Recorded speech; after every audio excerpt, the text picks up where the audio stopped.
In March of 1942, German U-boats swarmed the Atlantic, attacking Allied warships as they headed towards Europe, and in less than 3 months, the Nazi submarines had sunk more than 1 million tons of desperately needed supplies and killed thousands of soldiers. The U-boat captains had a secret weapon, encrypted messages sent from Nazi spies in South America with the coordinates of the ships. But America had on its side one of the most skilled codebreakers in the world. She was one woman, but what she did was so vital to the fight, it's said that her success or failure could have determined the outcome of the war. A codebreaker who hunted Nazi spies. There's never been anyone like her before or since. Wife, mother, secret American hero. This is the story of Elizabeth Smith Friedman.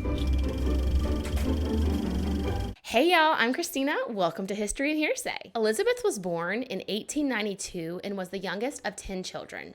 It was said that Elizabeth never really felt like she belonged in her Quaker family, and she just felt like the black sheep. She wanted excitement, adventure, and she didn't see that in the life that her parents were living.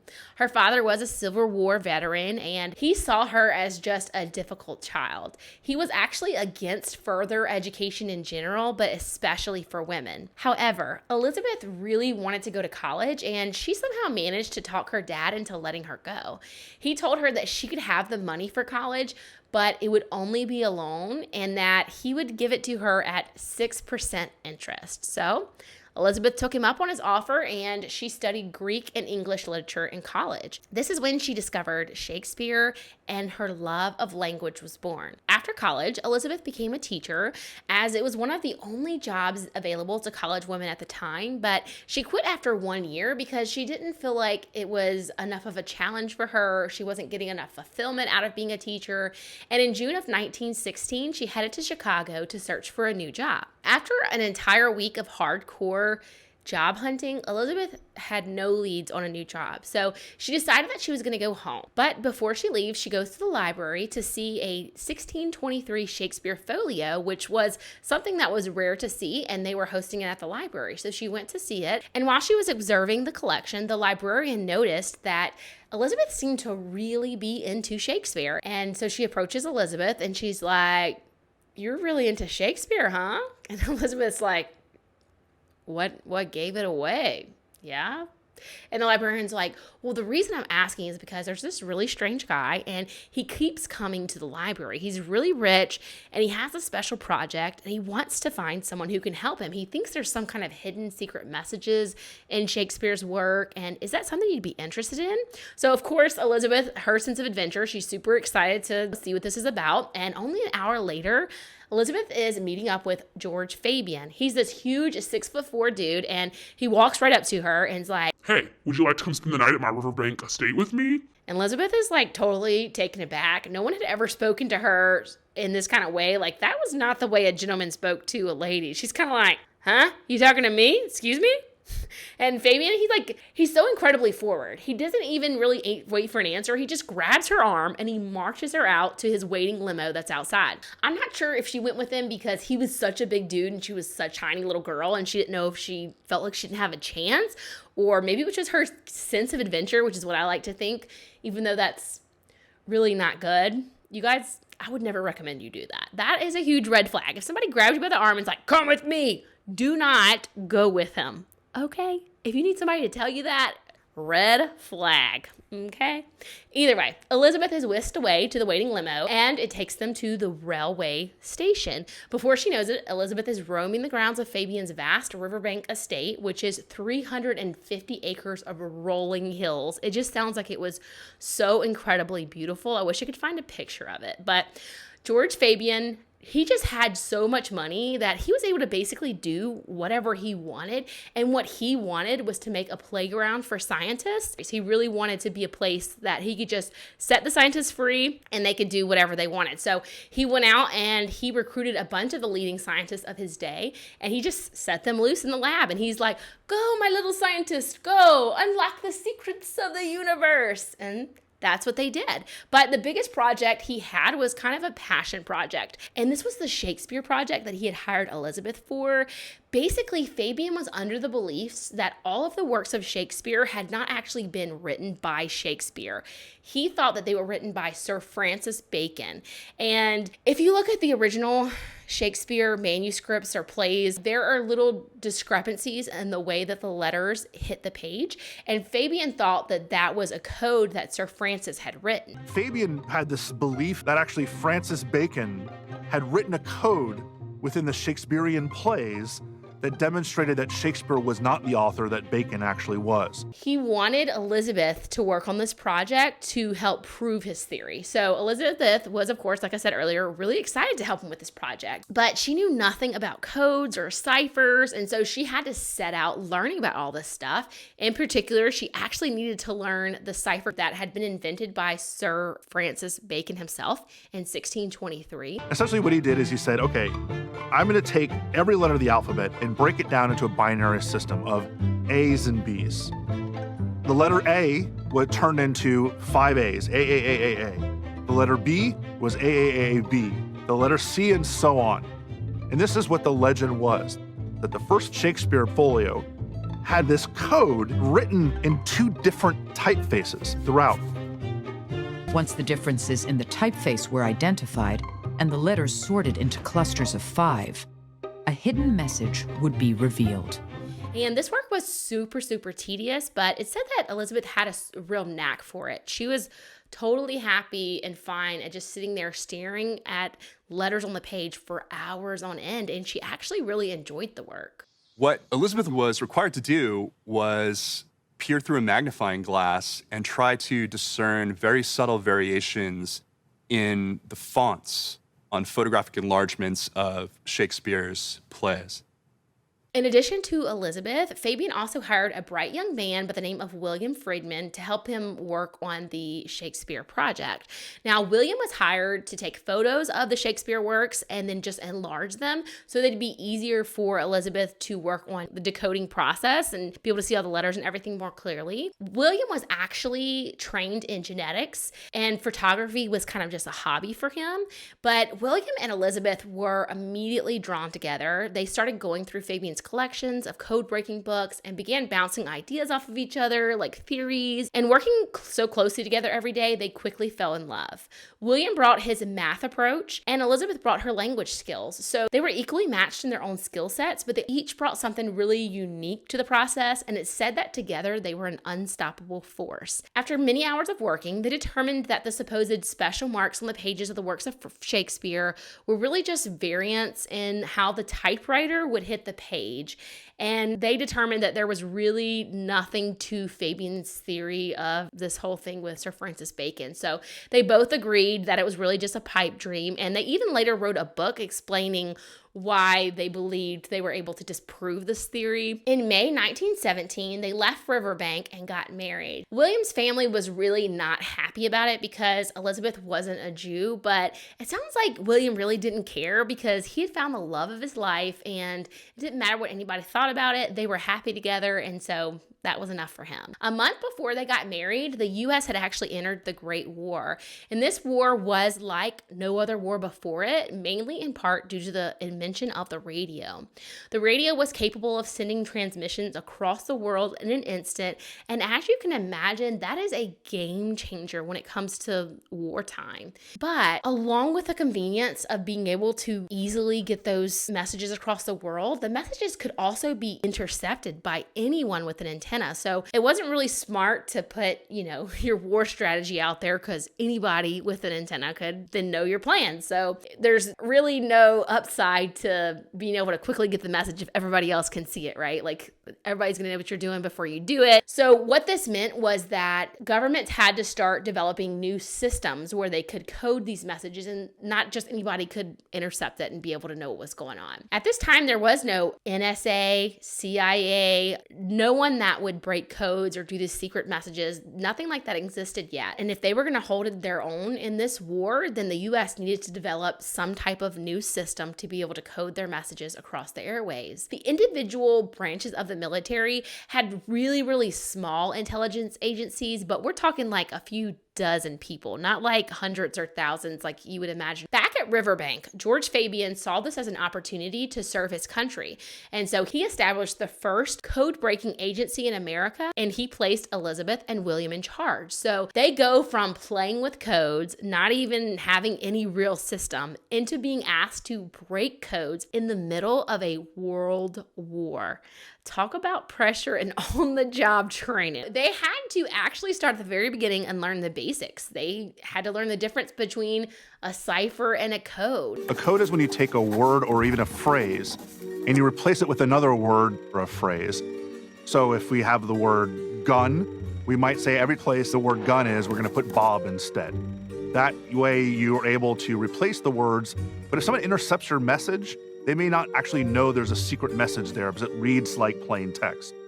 A cipher, on the other hand, is taking individual letters or groups of letters and changing them through some process, through some algorithm, into other letters, into numbers, into symbols, into anything, so that you can mix up the message and make it unreadable. Elizabeth and William started out by using really old methods that were hundreds of years old, but they quickly reached the limit of what was known about codes and ciphers, and they actually had to start inventing their own methods. So in the first 8 months of the war, any type of message that was intercepted by the U.S. military and needed to be deciphered, William, Elizabeth, and her team were the only ones working on breaking it. So actually went through and published documents of everything they had discovered along this journey, and they put it in a book of 8 volumes. They established a mathematical equation to their whole process. Before they had done this, there wasn't much math that was considered in cryptology. Their research turned this field from one of being considered like language to one of statistics because they added that math element to it. Elizabeth began training the first team of code breakers for the U.S. military, and they actually really had a lot of fun with it, which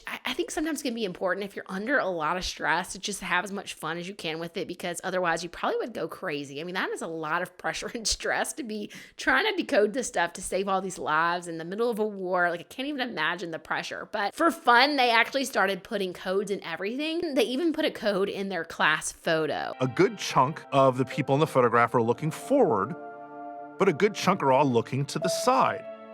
And it turns out that each person in the photo stands for a letter in Bacon's biliteral cipher. So the people who are looking off to the side are the B form of the cipher, and the people who are looking straight ahead are the A form. And when you put it all together, the people in Bacon's cipher spell out the phrase, knowledge is power. 6 months into the war, the Army established its own cipher bureau in Washington, and the work at Riverbank dried up. So William enlisted to go help the military by doing field work, but Elizabeth, who of course wanted to go, wasn't allowed to because she was a woman. This had to be incredibly frustrating. She had helped develop this whole system, possibly taught William a lot of what he knew, but she wasn't allowed to go and help him just because she was a woman. So Elizabeth had to stay behind, and she continued some work at Riverbank, but she wasn't really doing very well. And in her letters to William, she was expressing that Fabian wasn't treating her well at all, and there may have even been some sexual harassment that was going on, which of course William is really upset about. I can't even imagine being in war and then finding out like your significant other is being, treated so poorly, and you can't even be there to protect him, especially as a man. I mean, most men, you guys can say what you want about it, but men have a God-given need to protect women. And I think that that was definitely something William was feeling at this moment because he couldn't be there to be with her. And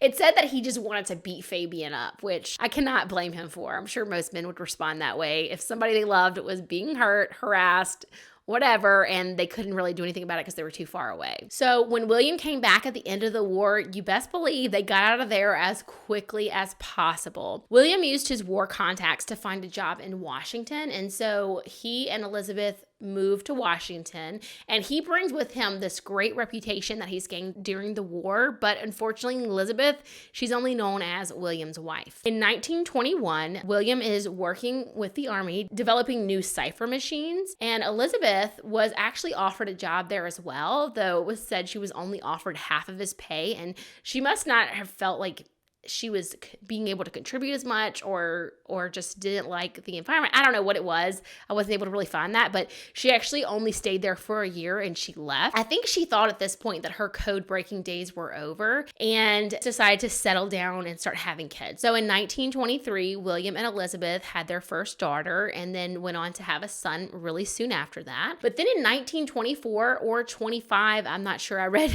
both, so somewhere around there, it was during the Prohibition. Code breaking actually unexpectedly found Elizabeth again when a U.S. Coast Guard officer came knocking at her door with an urgent request. The Coast Guard had intercepted hundreds of messages written by liquor smugglers, but no one could interpret them. They were there to offer William a position to break codes for them. But William didn't want to give up the position that he had at Signal Intelligence Service, so Elizabeth took up the job and she became the codebreaker for the U.S. Coast Guard, working with one assistant. The Prohibition had started a few years earlier, and so when smuggling rings started popping up, it led to all types of violent crimes. Mobsters and gangsters ruled the streets, and it just very quickly went from just gangster on gangster crime to them killing just anyone who opposed them or got in their way. The federal police really had no concept of organized crime because prior to this, there had been no organized crime. The black market had gotten massive and they really had unlimited resources, while the Coast Guard really only had like 2 boats and they were supposed to be patrolling thousands of miles of coastline with those 2 boats. So at this point, the Coast Guard, they were just really ill-equipped to try to handle such an organized, large-scale operation. The smugglers all communicated with shortwave radios and they were using codes. The Coast Guard knew that if they could break these codes, they would be able to have a lot more of a chance of a fair fight, basically. So Elizabeth accepted the request because she was more than happy to help out. She had noticed how much damage all of this crime was causing to her city and just the country at large. And so she was definitely up for the challenge. In the first 3 months of accepting this job, Elizabeth single-handedly interpreted 2 years worth of backlog messages. Once again, Elizabeth had to start from basically nothing. This was a completely new field of strategic intelligence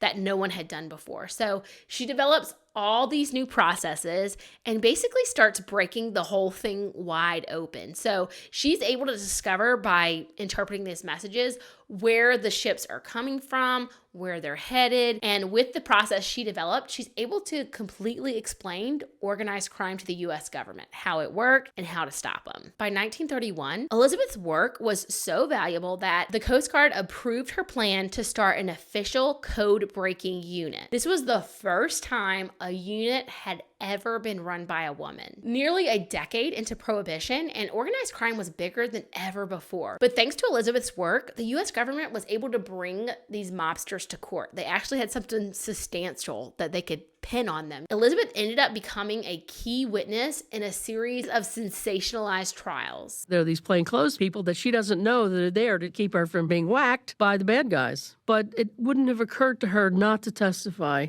against them. These people had to be put away. That was the whole point of breaking the codes. One of which was the very famous or infamous Al Capone. The government was able to make connections between Capone and the company that helped him to run his rum, and they actually arrested a bunch of the top-ranking officials in Capone's network, one of whom was Al Capone's brother. So Elizabeth gets called upon to testify against all these guys, and this is obviously very dangerous. Many of the Prohibition agents who were trying to fight these guys had already been killed trying to stop them. Capone's lawyers, they just thought she was going to be like some kind of ditzy little girl. They definitely underestimated her because they actually were trying to say, oh, code breaking is not a real thing. This doesn't exist. This is all witchcraft, pulling out all that old tired stuff that people back in those days used to bring out against women. They were essentially saying that this whole field that you're using to come up with this evidence doesn't exist at all. But Elizabeth, she was a force to be reckoned with. They were not going to get things over on her just that quick. So Elizabeth, she got so frustrated that she asked the judge, could you just please give me a blackboard? I got a lesson to teach here. So she pulls out the blackboard and she starts schooling these guys on code breaking. And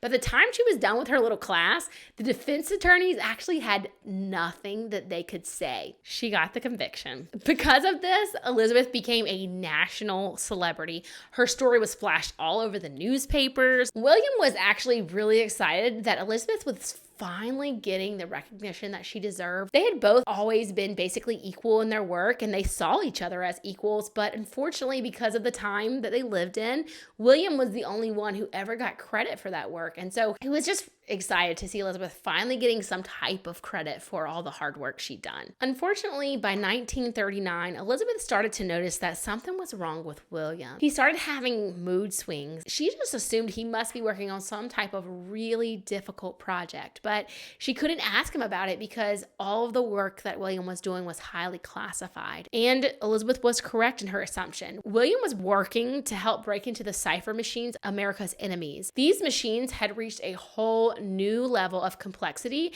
and many of them were actually considered unbreakable. And here William is, he's trying to figure all this out by hand. He's trying to basically beat like computers. I mean, I don't know they were computer level yet, but for that time, they were super advanced. And he's doing all this with a pencil and paper. And during this time, World War II actually starts. These guys can't get a break. And William, he's just under such extreme pressure to get this done because obviously their life's at stake and potentially the whole country. And so this is a lot of pressure. The particular machine that William was trying to break into was a Japanese machine that was called Purple. They had been working around the clock to try and get in this machine. And on top of this, he had to keep it all to himself. So it was like he couldn't even go home and vent to Elizabeth about it. I don't know if you're like me, but I just find that if I'm going through a stressful time, sometimes just being able to vent to somebody else about it, especially somebody who understands, it just takes like half the weight off you. You feel so much lighter just being able to kind of like vent to someone. I don't know, maybe he actually did, but all the reports are saying he didn't because it was highly classified. But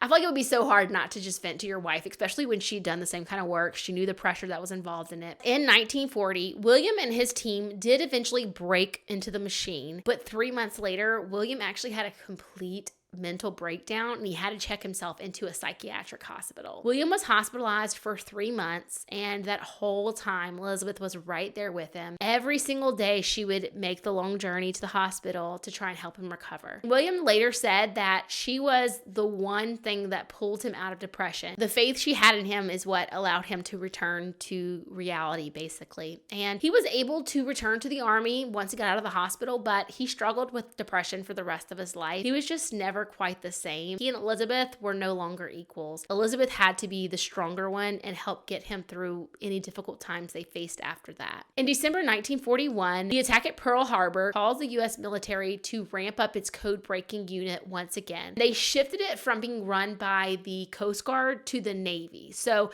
it was no longer like under civilian, it was now a military operation. And so this meant that they pulled in a military person to run the unit, and it was actually someone who was much less qualified than Elizabeth, who was in charge of the entire thing. So that had to be so frustrating. You literally write the book on this and then they bring in somebody who doesn't really know much about it to run the unit. But it's how things work sometimes. The unit was working on intercepting communication between a Nazi spy ring in South America and the German High Command. So these messages were coming across in German, but Elizabeth was so skilled at code breaking that she didn't even need to know the language to break the code. She was able to work her magic and then give it to the translator to do the rest. That's crazy. I feel like, is that crazy? That feels crazy to me. Elizabeth starts encrypting these messages and she comes across some really important ones who actually end up being from one of Hitler's elite men who went by the code name of Sargo. Sargo is the code name for a man named Johannes Siegfried Becker. And Becker is the SS's main man in South America. He was actually trying to forge an alliance between Germany and Argentina. And from all the records that historians have pulled over the years, it seems like Elizabeth was the first one to identify Sargo, essentially identify his entire team of spies and what they were doing over in South America. And so they catch one of the main spies and he's removed from his position. He's brought to London and he basically confesses everything. And he gives the Allies a huge amount of information about the spy rings, how they work, all of their operations. And this is part of what leads to reeling in the spy rings and eventually crushing them. These spy rings are actually transferring information about Allied supply ships and they're picking off supply ships. They're telling them, okay, this left from this port, it's headed this direction. And so they're passing all this information back and forth so that they're able to actually pick off supply ships. So there was one big ship in particular that the Nazis were trying to take out. And if they had been successful with this, they would have essentially knocked England out of the war. And without England, the Nazis probably would have won. So in March of 1942, Elizabeth decodes a series of messages about the largest Allied supply ship called the Queen Mary. This ship was of record size and speed, and it was considered such a big deal that Hitler was offering a $250,000 reward to any U-boat captain who could bring down the ship. In addition to all of the supplies that would have been lost, there were also 8,000 men on board the Queen Mary that could have lost their lives had the ship been sunk. So the Nazi spy ring had these secret messages, found the Queen Mary, and she was off the coast of Brazil. So you had all these U-boat captains that were rushing there to try to go and attack her and, collect this reward. But before they could strike, Elizabeth was able to actually decrypt the messages, relay them to the ship's captain, and he was able to take evasive action and get the ship to port safely before the attack came. In addition to this, many of the U-boats were actually able to be sunk by the information that Elizabeth had because she could pinpoint where they were, as they were going to attack the Allied ships. As soon as Elizabeth started unlocking Sargo's messages, the balance in the Atlantic began to tip. The information could be given to American forces first for a ship to take evasive action and also for the hunter-killer teams that the Americans had in the South Atlantic. And many U-boats were sunk based on this kind of information. She was basically allowing the supply line to continue to exist. This was a huge deal for the Allies because if the supply line had ceased to exist and they weren't able to get things to the troops, then, like I said, the Allies would have essentially been out of the war. The work that Elizabeth Friedman is doing is some of the most important work of the Second World War. It is allowing the supply line to exist. So Elizabeth is having this amazing success. They're able to evade these U-boat captains, and then they're able to start being offensive and start taking these guys out, actually fighting the war, not just being, on a defensive position. But then all of a sudden, the Brazilian police just start rounding up all these rings of Nazi spies, and Sargo is driven further underground. Within days, the airwaves went silent. Now, here's the thing. If you are hunting spies, you never want to arrest them before you're done watching them. That's like Spy 101. Once they're arrested, then they start to realize that someone's broke their code.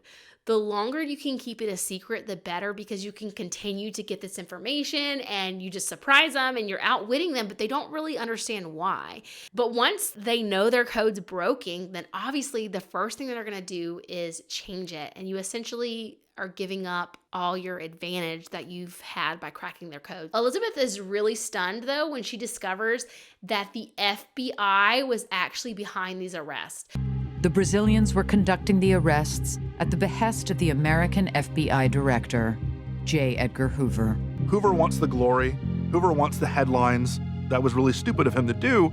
This is really life and death. Hoover is now completely cutting us off from this life-saving intelligence that's allowing us to keep our convoys safe in the Atlantic Ocean. Your dude obviously did not understand as much about warfare to be the FBI director, but, I guess there was still a lot to learn in those days. By doing this, the FBI director basically cut Elizabeth and her team off at the knees. They couldn't get any more information, and they had to start over from square one. Sargo escaped and immediately rebuilt the network.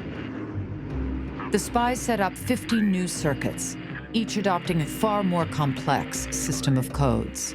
They're probably like, we underestimated these Americans, not again, because these codes they came out with were so much more complex, and months go by and the messages are just piling up because Elizabeth and her team have to develop a whole new way to crack these codes. I mean, they're not simple. So all the codes are just piling up without anybody able to break them. And Elizabeth begins to suspect that maybe the Germans are actually generating their codes by using an extremely complicated machine called the Enigma. Now, the British also have new decoding machines, and they're trying to break into one of the Germans' machines. But Elizabeth, she's trying to break into a machine. It's only a little bit less complicated than the one the British are trying to break into, but she still only has a pencil and paper. At this point, the U.S. military does not have any machines yet to help decode or decipher. Your girl, once again, going up basically against computers with a pencil and paper. Like, can you imagine? This girl is awesome, I have to say. So Elizabeth is working at this with her little pen and paper when finally, after 2 months, she gets a break. She spotted a chink in the Enigma's armor. She intercepted a cache of 28 messages, all sent in the same key. The spies all of a sudden have gotten a bit careless. Once again, maybe they're being cocky. But they sent a series of 28 messages all in the same key. And that was a really big mistake, but it was one that helped her crack the whole machine. I think that Elizabeth would be the first to say that you are always looking for the mistake that the other side is making. You find a little doorway that's been left open just a smidge, and that's where you attack, and that's where you go in. So Elizabeth is finally now able to intercept messages from Sargo again, and she uncovers new developments in South America. And he is working with people who want to turn the government toward the Nazis, and in December of 1943, lo and behold, there is a fascist coup in Bolivia. And this is really scary stuff for the United States. The fear is that the Germans will start a front in South America. This could be a dramatic game changer that could make it very difficult for us to fight the war overseas because we'd be worried about fighting the war at home. And so this is not something that we wanted to be able to happen. And at this point, Elizabeth, she is close on Sargo's tail. She's working hard to track his every movement, and she is able to outflank these spies at every turn. Elizabeth is able to obtain enough information that it allows allies to break up the spy rings. And Elizabeth is really smart the way she does things. She's able to actually break up these spy rings without having the Germans ever know that the reason the spy rings were broken up was because their codes had been broken. And that's exactly what you want. Like, that's your strategic, smart way to do it. German-backed revolutions in Bolivia and Chile were crushed. Argentina's relationship with Germany splintered. Within months, the Nazi threat in the Western Hemisphere was eliminated. Sargo goes into hiding, and he's never able to rebuild his network. Elizabeth obviously has done such amazing things for the government and America as a whole. Wouldn't you guys think that she would just be praised as this amazing hero and celebrated? And you know what? You might be wondering why you've never heard of her. That's because she signed a Navy oath promising silence until her death. She wasn't even able to tell William. Now, I think that would be the hardest part of me. Like, I mean, I'm going to go back to what I said earlier. Do you guys think that maybe she really did tell him? Do you really think they both kept that to themselves? Like, they seem like they had an epic love story. I can't imagine not telling my husband. Like, they worked on this together for years. So, like, who else to better understand except each other? But supposedly, he didn't tell her when he was breaking into that machine. So I don't know. Maybe they both kept it a secret, but that's the official story. Like, even William didn't even know everything she was working on, and she didn't know anything he was working on. You know, I think Elizabeth knew going into this that she would never get credit for it. That's not what she did it for. I think she was just a true American patriot who loved her country, who loved freedom, and wanted to do her part to ensure that continued for generations to come. But if you add insult to injury here, the FBI director, J. Edgar Hoover, which, you know, obviously he was an amazing guy, but he takes complete credit for all of Elizabeth's achievements. Can you guys believe that? He took 4,000 of her decrypts and had them all stamped with FBI ID numbers, essentially erasing Elizabeth and her entire team from any official record. Now, some people do say that part actually did eat at Elizabeth, which I don't know how they would know because she couldn't tell anybody. There was nothing she could do about it. So World War II ends, and in August of 1945, Elizabeth's unit is completely disbanded. She's 54 years old. She's out of a job. Code breaking by pencil and paper was now a thing of the past and computers were the future. So after the war, William, though, continued to work for the government, but in the early 1950s, he had a series of heart attacks and he was struggling a lot with his depression and mental health. Unable to even start his hand to move on a pad of paper at the office. And so Elizabeth would put her hand on top of his and move the pencil for him. And in that way, he was able to begin to work, begin to draw, begin to think, and come to life. To me, that says everything about the Friedmans, who they were, their bond. Guys, this just turned into such a beautiful love story. Ugh. In 1952, the NSA, National Security Agency, was created, and in November 2nd, 1969, William died of a heart attack. Now, by the time the NSA was created, Elizabeth probably didn't recognize code breaking at all, but the truth of the matter was that everything to this point was built on her methods. She had basically created the beginning of it all. It was said that later in life, after William died, Elizabeth struggled because all of her savings dried up. And on October 31st, 1980, she died in a nursing home in New Jersey. She took her secret life to the grave. And the government kept the files detailing all of Elizabeth's work locked away for 62 years. In 2008, decades after her death, these files were finally declassified, and there lies the reason why you've probably never heard of Elizabeth in any of your history classes, but that's why I'm able to stand here and tell you this story today. What do you guys think of this?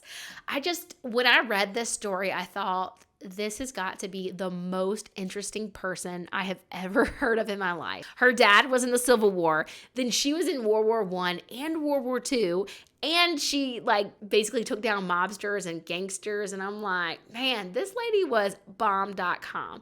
And it made me wonder how many more people that are like this that basically created the fabric of our society, and we've never even heard their name. If we could miss something as big as Elizabeth, who is crucial in 2 world wars, who fights crime, who fights the mob, if we missed her, who else are we missing?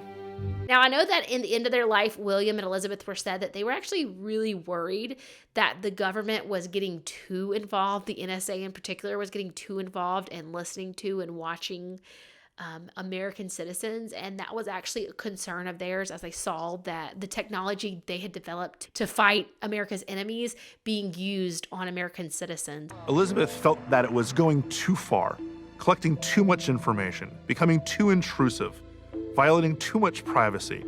Some of the same themes that will basically pester the NSA for the next several decades. Just a little side note for you guys, if you're worried about that, they actually were worried about it way back then. And, they basically noted how America keeps a lot of the details of what they're doing in the name of American citizens, on American citizens' behalf, behind closed doors, secret. Look what she did. It was kept locked and key for 62 years, crazy stuff. Anyway, if you guys know of an inspiring person that you feel like doesn't get the recognition they deserve, leave me a comment down below and let me know. I love finding these new stories. I had never heard of this lady before I started researching her. Anyway, thank you guys so much for listening to today's episode. I hope you enjoyed it. If you did enjoy today's video, make sure you tell a friend and stay tuned for next week's video.